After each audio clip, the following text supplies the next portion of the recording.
Tyson, Tyson, leave that alone, buddy.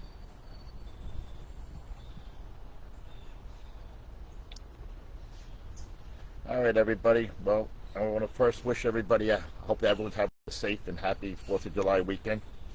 Got a couple of questions that came my way, so I figured I'd jump on here and discuss them. But I also had something happen for myself with the city again. I'm with a city agency, and we had a contractor come on a job site. This is why I'm trying to promote this. It's up to all of us to make sure that we look out for each other. Hold everyone accountable.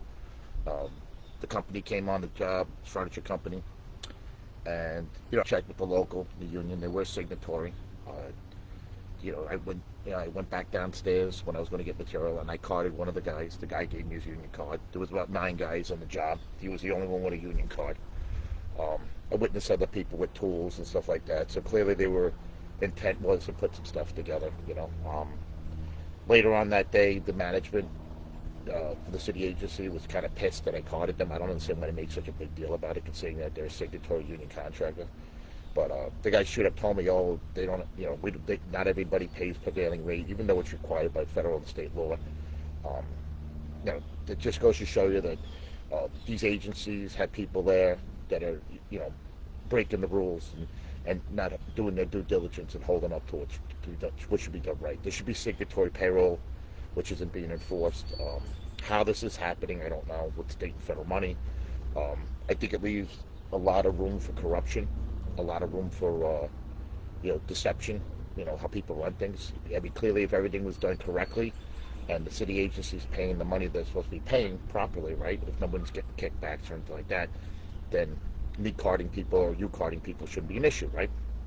And they're signed under PLAs and the David Bacon Act. There's a lot of things that they would the prevailing, if it wasn't a union contract, they still have to pay prevailing rate in these jobs. And straight up, both management people straight up told me to mind my own business, and they made a big stink about it. But we resolved the situation. Still was a lot of headaches involved in it for a minor detail, which I thought was ridiculous. But this is just a perfect example of city agencies that have cheated the system. There was an indictment last week on a company with I think the name was called Temco. They're with doing a school construction authority. I think it was like 71 million or something like that. I think it's 70 something million. They got caught. Same thing. Non-signatory. No signatory payroll. There was no oversight that was supposed to be there, wasn't there.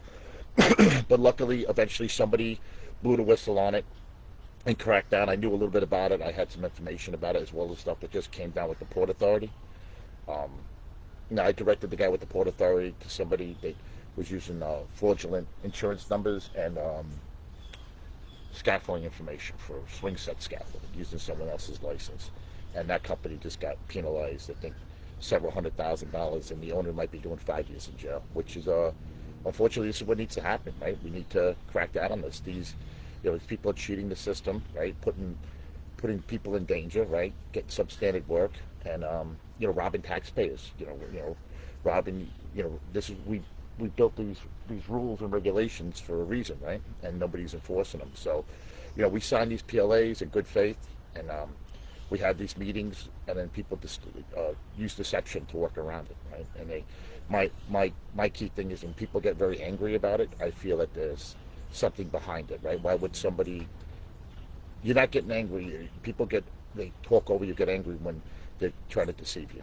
So my guess is telling me, just like with housing and everything else, there's some shenanigans going behind the scenes. But I'm far from done fighting it. I'm going to make sure that the proper authorities and the information that I have will be passed along. So if there is wrongdoing, I will make sure an investigation is being done by the proper authorities. And if people are doing the wrong thing, like in other situations, they have to pay the price. That's what you're going to have to do, right? Someone's got to crack down. You got to, they say crime doesn't pay, right? Well, it does if you don't get caught, right? So that's the problem in life. It's like everything else. You got to send a message so people aren't comfortable breaking the rules and doing that on the backs of hardworking American people and our union workers and people. We built these we built these buildings and organizations to defend workers' rights, and that's what it's all about. And I don't think anybody should be exploited. I don't care if you're union, non-union, you're on the job, you're putting a tool belt on, and at the very least, you should be getting prevailing rate for that job. Right?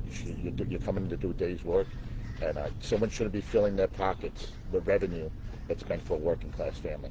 You know, and us as a union have to make sure that that's done, and we got to hold our politicians accountable to make sure that they're enforcing these rules. And the people that are breaking them, they need to face the penalties. We got to make sure that it's put out there and that people do jail time over this, and they lose their jobs so that people don't risk it. But all right. With that being said, I got some calls about people looking for ceiling guys. If anybody knows anyone does ceilings, I'm also looking for guys looking to be foremen. I know it's getting hard, especially with younger guys. Guys don't want to take on the responsibility. I can't say I blame you. I've been on both sides of the fence. It has its perks depending on which company you work for. I have two good companies looking for people, so that would be two good companies that do a lot of infrastructure work and stuff like that. I also got a hook with a friend of mine who's a VP for Skanska Engineering, and I know they just picked up some work, so they'll probably be looking for guys soon too, hopefully. But it'll put us on the right path. These are good jobs, I just want to tell you guys, listen, don't be afraid to call the guy if you're questioning people. Someone's doing our trade, report it, take a picture of it, contact the council, reach out to Mike Picarella. He's in the organizing department. You can reach out to our jurisdiction director. The jurisdiction director is Eamon Carey. You can reach him down at the council. And if you're not getting any results from any of those guys, you can reach out to me, reach out to Paul Caperso, the EST. Make sure just because you're sitting on the job, I know, listen, some of you might not want to put your head on the chopping block. That's fine. You don't want to do it, but at least get the information out to people so that other people are following up on it. Make sure the BAs know about it, and if one BA knows about it and you don't feel like he's doing anything, go over his head. Don't, listen, we're not here, popularity contest, you get a guy who's comfortable in his job, and it's not that critical to him. Well, it's critical to us, right? Because we got to worry about our brothers and sisters that are sitting home, that are waiting for a job, they deserve that from us, to be fighting for them, make sure that they're working. And that's why I do what I do. I think it's important. Don't take anything lightly. I don't, in a perfect world, all our members will be working, and I hopefully soon that, the economy turns around and we'll be moving in the right direction. With that being said, I got a ton of emails and text messages about Trump's big, beautiful bill, right? So, with that being said, I tried reading through most of it. It's 900 pages. I'm not going to lie to you. I read a lot of highlights. I didn't get into all of it, but I have been trying to read the actual bill itself. It's 900 pages, so bear with me. It'll probably take me a while. I can do it without falling asleep reading it all. Some of the key cuts in there they're talking about, the Medicare, which is going to affect a lot of people, especially a lot of regulations are being put in for non-citizens, right? So basically, if you're taking food, or what do you call it? It's like the food stamps, so SPAC or SPK or something. I've got the names right now. I can't think of the name of the top of my head. Something, but basically it's there to help people with food and stuff like that. And I guess now all these programs are going to eliminate people if they don't prove that they're citizens. Then they're not going to be eligible for a lot of this stuff. The plan behind that, I guess, is to make things not easy for people.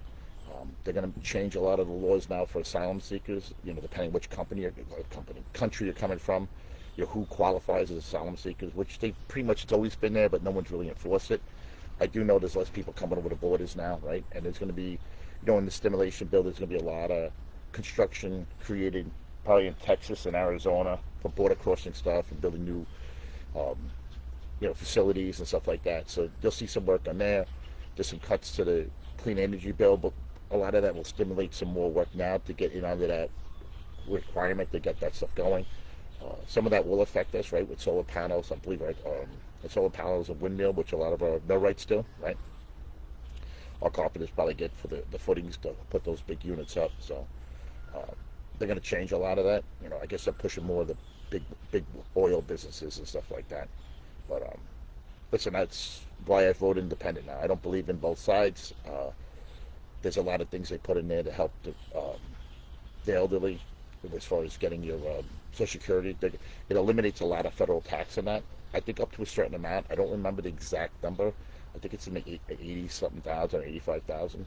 So if you make anything above that, you will be paying some type of taxes on your income, on your Social Security. But if you make it under 85,000, which is like a majority of people, I think it's 85%, don't make that. So that'll be a savings for them. The Medicaid, they're saying now you're gonna have to produce something. So in other words, you're gonna have to either work 80 hours a month, go to school for 80 hours a month, or volunteer. So if you're below 18 years old, you're exempt, and if you're over 65, you're exempt. So basically what they want to do is stop these people, like what I used to see, when I worked for the city housing authority, you would see a lot of people just hanging out. They get the Medicaid, the milk in the system, and they're capable of working. They want to put people back to work. I think at that pace, it's like everything else in the world. They enforce one rule, but then take rules away from others. I think, one of the big things we should be having is, especially in high schools and stuff like that, they should have more training and more vocational schools to get these kids trained in skilled trades. And then the kids that do the 4-year skilled trades, they should have like a backdoor into the program, so you join an apprenticeship program, whether it's plumbers, steam fitters, carpenters, elevator operators, elevator mechanics, which I think elevator mechanics, to me, if I could do it all over again, guys, probably operator engineer, elevator mechanic, I'd be one of those capsule things. I probably would have been a millwright too, probably one of those as well. But listen, I can't go backwards at this point. So I'm actually taking a course right now on structural engineering, so I'm going to get a license so I can do highway inspections and stuff like that. I'm working on. That's another thing, guys. Keep your focus on all your courses, your classes.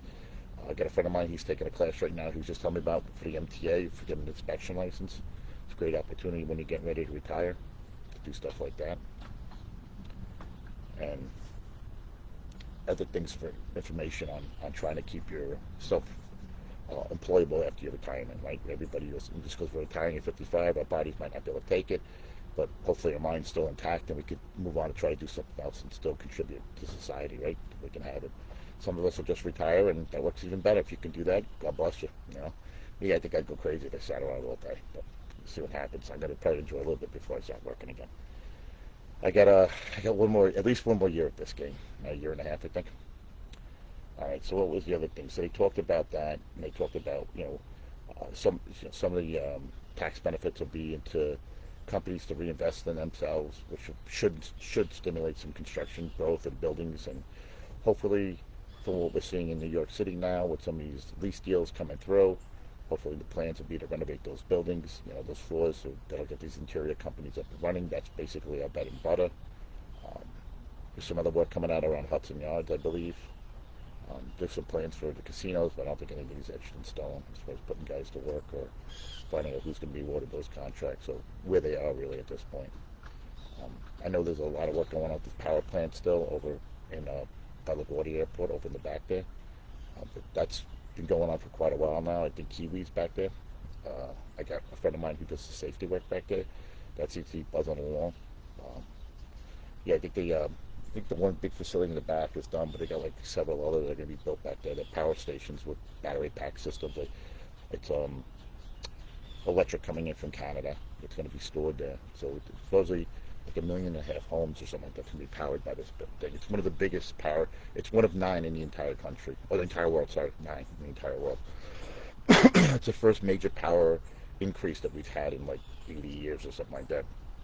And it's important because they're saying our power grid in New York City is very vulnerable. So, to build more and have what we need in the city, you need to increase our infrastructure. And we took a lot away from infrastructure, and I think a lot of these ridiculous wars and stuff we're fighting just a waste of money. And hopefully one day we'll have a third party out there that backs the working class like the Democrats used to. And the Democrats get away from this left-wing agenda. I think a lot of my Democratic friends who vote for Democrats would agree with me on that. We need to focus more on the working class, and building and infrastructure work like that generates the economy. Because guys like us, when we're working, we go out to restaurants, we plan vacations, we buy new vehicles. When the economy's slow, everyone holds back on their pennies, and that's what you're seeing right now. We're not in a recession, but we're kind of bordering it now. The stock market's holding pretty well. we'll see what happens, as this administration moves forward, and see if it works in our favor or not.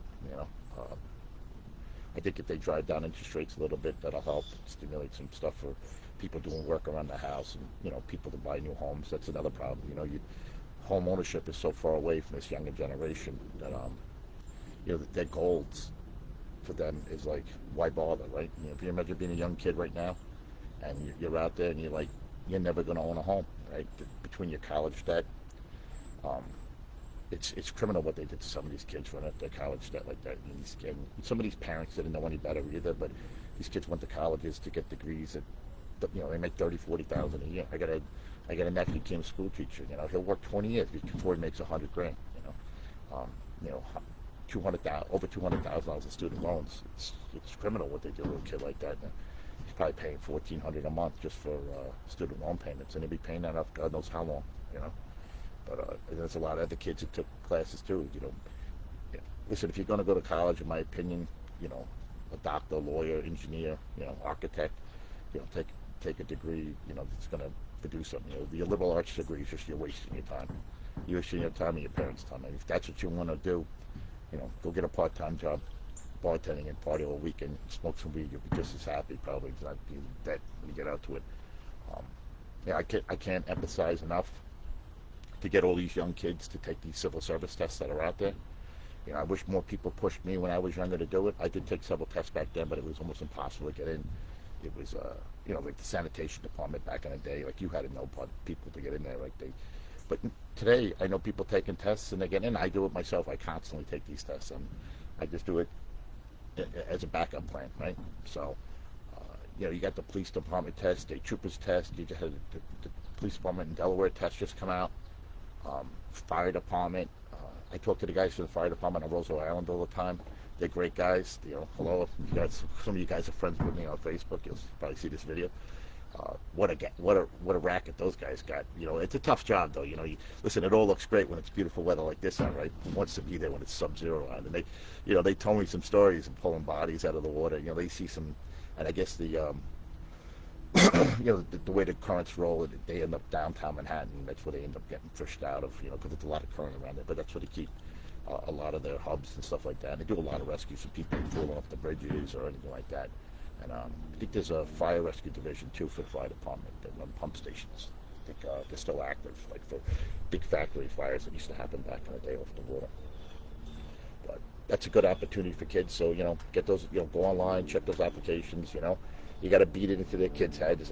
One of my friends, his daughter, she worked for Geico back in the day, and he had to hammer her left and right. Actually drove her to the test, and now she's a lieutenant in the Nassau County Police Department. She's got like 2 kids. She loves her job. Her husband became a lawyer, but she thanks her parents every day for pushing her, because she wasn't motivated to take that job. Now she absolutely loves it. So, and she, those jobs are like anything else.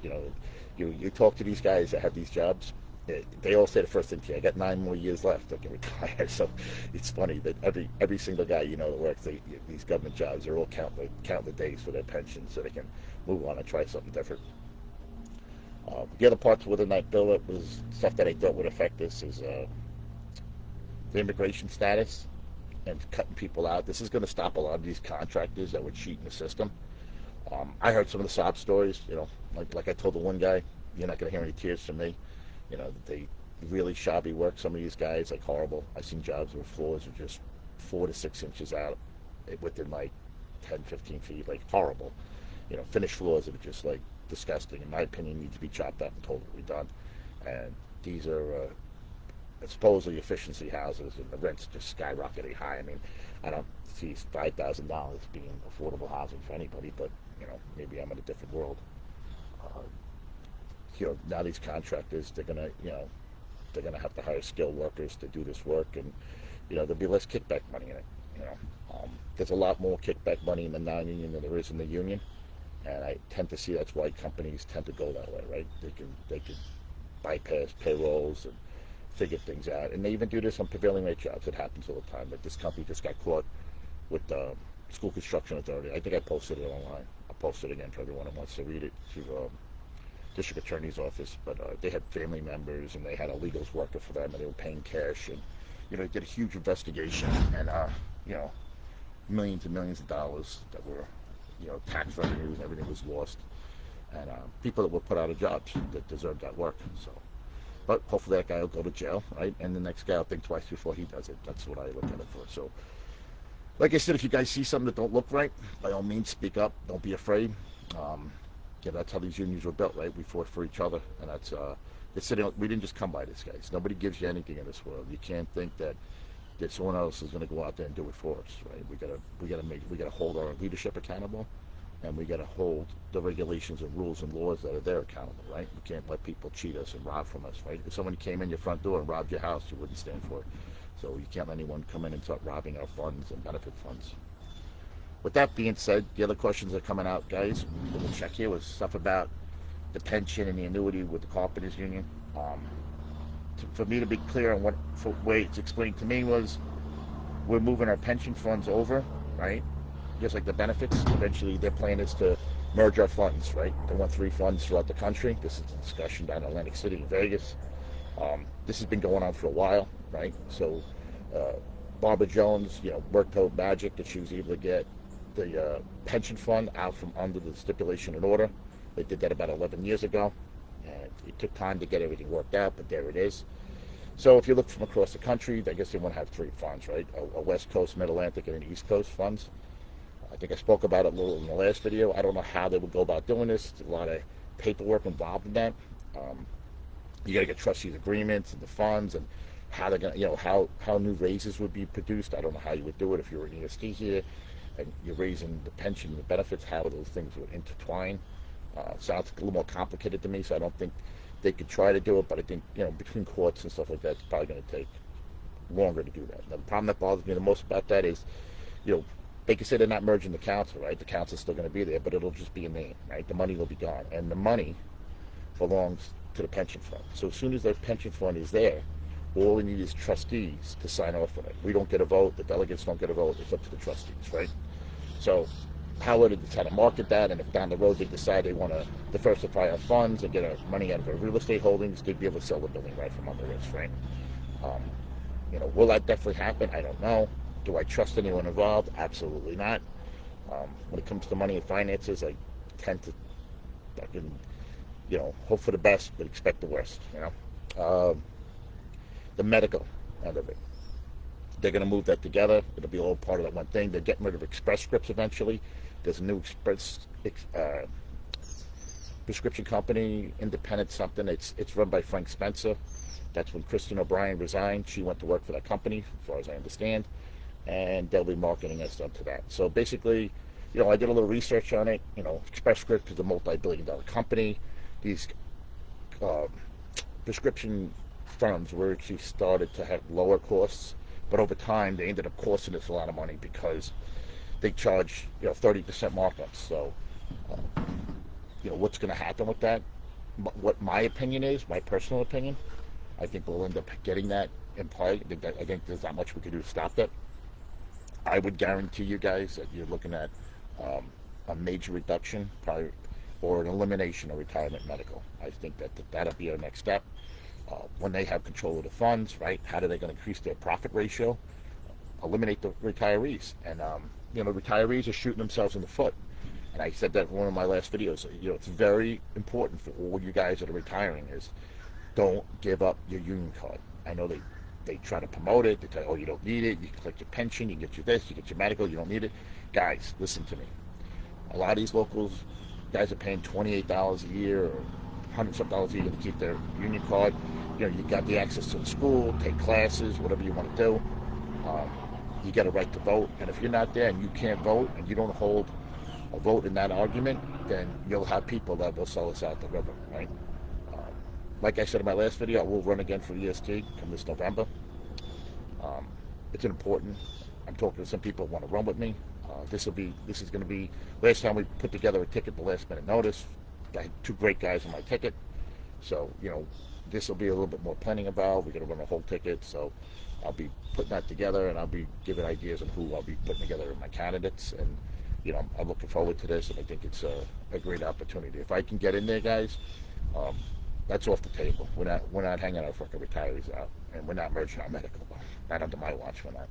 So I just gotta hopefully get this judge to agree with us, and we can keep this stuff off until hopefully a new administration's in there, and that they can't make these decisions, major decisions, before January 1st. I think we can get it. Because we're still under a stipulation in order, maybe we can get this judge to agree to us. So I have attorneys helping me write the letter and get everything documented that we need. And hopefully I'll get that letter out soon. And when I do, I'll post it and give it to everyone to read what it's about. But it's to try to keep us intact, and hopefully we can fight to keep what we did. I don't think merging with another council is a smart idea. Like they said, the $9 billion in the funds, I don't see how we benefit, right? We have 55 and out full medical. I don't think anyone else in the country has that. So I don't see where we benefit from this. I think it pulls us back. Sometimes I almost wonder if they're doing it to break us down, to make the merge easier, because they don't seem like sometimes they don't seem like they're fighting to protect their jurisdiction. I almost wonder if it's a plan to let us sink backwards, make the merger easier, and then build us back out after the fact. It's a possibility. I find it too convenient that a lot of people turn their head on a lot of things, and we don't have guys out there fighting. And some of these people are bragging about how little they do all day, which is not a good thing, especially when our members are starving out there. So the medical ending, we'll see what happens with that, guys. I know the hours are down. We're in tough times, but like I say to people all the time, if we don't offer stuff like this, it'll make the younger generation rethink about this as a trade, right? Like they'll say to themselves, well, if this is what I'm going to have, and this is how they recruit retirees, why am I going to dedicate 25 years of my life or 30 years of my life to an industry that I'm going to end up at the end of the day with nothing, right? And it's scary to think that. Listen, a lot of these contractors, they'd be pissed off too, right? They paid that money throughout these workers' careers, so like $15 an hour, so it's about $38,000 a year per person, and they paid this money, and part of that money being contributed to the funds was part of having lifetime medical when you retire, right? And now they're going to take that away from you. That would be devastating to a lot of people. Other members, they don't care. Their wife's a teacher or police officer or have a government job. They can get on their family medical, so it's not the end of the world for them. But for a lot of people have a stay-at-home wife, or their husband's the primary owner, and the wife might have like a part-time job somewhere else. It could change retirement plans, right, for a lot of people. And this industry is hard on people. We have 55 and out for a reason. A lot of guys, their bodies break down, over a certain period of time. If everybody remembers back in the day, like they moved it back, the pension, but they did it to benefit themselves. I mean, even when they used to have the council pension for the officers of the council, they dropped that down to 50. So a lot of guys retired at 50. I mean, I knew a lot of guys who jumped ship and left the council because when they were going to raise it, they knew they had to get out. They didn't want to put the extra time in. So I think now, like the international pension, 62, but they got to be vested after 5 years, and then they get, I think, 3.5%. I know the officers, like the top three guys, they get a bigger number. Don't hold me to those numbers because they're up there. I think they're double digits. They probably walk away with very hefty pensions, much more, 4 to 5 times what any rank and file guy we know is collecting. What's going to happen with their medical? I don't know. I heard rumors that there would be some type of medical policy for them, which would be a fucked up thing, right? To screw the workers and give themselves medical would be. But listen, you'll see how they operate when they get done, right? Hopefully it's not one of those attitudes, fuck you, I got mine. We just hope that isn't the attitude, Hopefully they're fighting for the right reasons. I hope so. The mayor's race, everyone's talking about that again. What was going on with the mayor's race? It's a jump ball. Everyone asks me what I think. I think that, the young guy, Mandani, he seems pretty nice. Like, at first I didn't like him because he's very socialist. But listen, I say we hear him out, see what he has to say. He's a young guy. He's 33 years old. So you gotta respect the guy that went out there and, fought on the street and went door to door and shook hands and, won that primary. Like I said in my last thing, you got 30-something% of the primary, Democrats going to vote. But in the whole election, only 23 or 24% of all registered voters in New York only vote for the mayor's race. So what does that mean? That party's going to pull themselves apart. You're going to have the Adams supporters. You're going to have the Andy Cuomo supporters, and then you'll have Mandani supporters, and you got a couple other guys running. I don't remember their names off the top of my head. Um, Adams and Cuomo are going to probably pull a lot from themselves. It'll be older lines, the Jewish vote, and have the minority vote being split up around it. Cuomo's got some tough hurdles ahead of him because he's an older guy. Some people hold against him the stuff that went on with the sexual harassment stuff that he was accused of, and the stuff from the COVID. A lot of the elderly people died. But some people forget stuff, some people don't. Depends on what your issues are. He did do a lot for the union. I don't know. His father did a lot back in the day. I think he's doing this as a stepping stone to get himself back in the game. Hopefully, run for president. He said he'd probably be a better president for us, for skilled trades if he did make it to that. But I think personally, I don't know if he can. I don't think he's got it left in him. I don't think he's worn those days out. But I could be wrong. I've been wrong before and stuff like that. I guess time will tell. It was Curtis Leawood. I think he's a great guy. I think he'd make a great mayor. The chances of him winning 4 or none, I think 6 to 1. But hey, listen, Trump won, right? We didn't win New York, but Giuliani won New York, and Bloomberg. I think Bloomberg ran as a Democrat, ran as a Republican. I think he ran as an independent, I believe, too. If I hold me to it.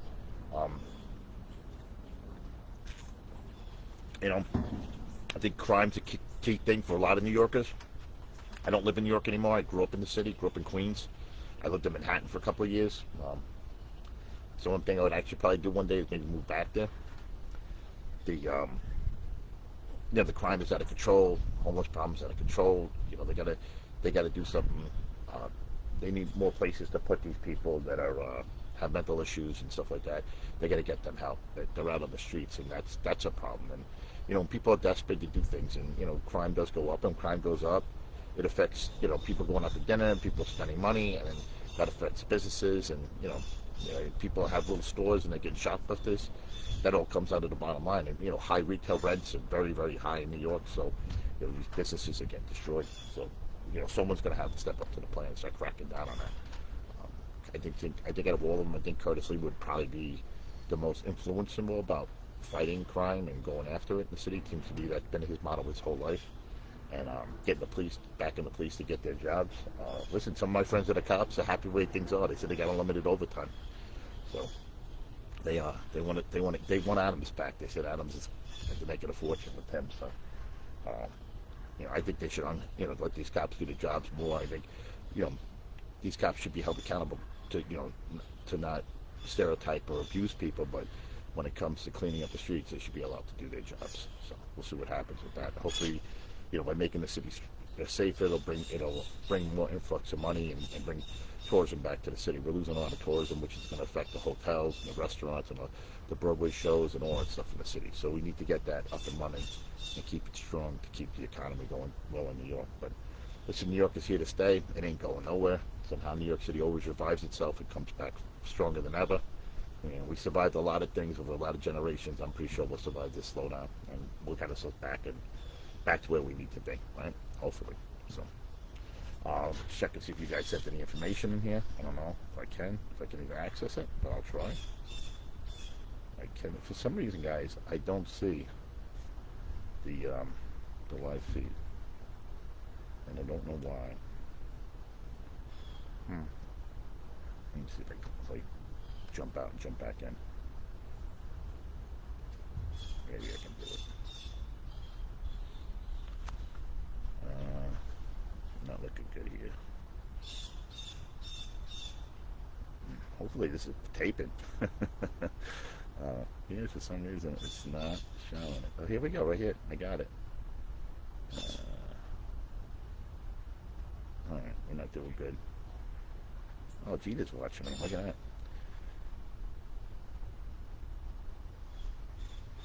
Alright, so I think I hit pretty much most of the questions that are on there. I'm going to put together a podcast. We're going to interview a couple of guys, some former retired members. Got a guy who worked in labor management. We're going to do a little interview with him. Get his take on what's going on with the council and what we think the improvements are happening.